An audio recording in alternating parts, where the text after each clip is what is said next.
It's a problem that we've told you about all too often on this show. A SWAT team that goes too far, aggressively beating down doors, handcuffing and dragging people outside of their homes, all in part of a criminal investigation. But did you know that there's another unit that operates similarly to SWAT? Yep, they're the Inspector General's Office of the Department of Education.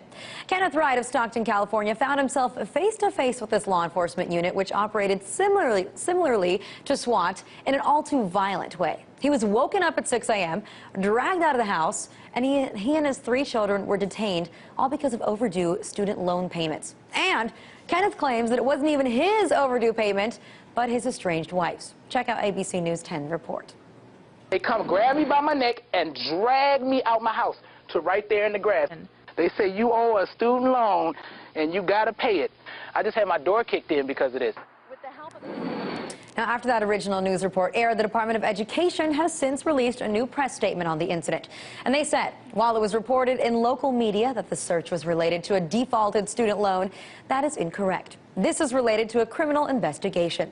The Inspector General's office does not execute search warrants for late loan payments. But of course, they can't reveal what the true criminal motive is for busting down Wright's door because it's an ongoing investigation. So let's just take a closer look at the Inspector General Division of the Education Department. See, they're responsible for detecting waste, fraud, and abuse of education funds. And just like any other branch of government, or law enforcement, excuse me, they operate with the same weapons, the same abilities like obtaining search warrants and carrying out arrests. We should also note that this department got 27 Remington brand police-grade 12-gauge shotguns just a year ago.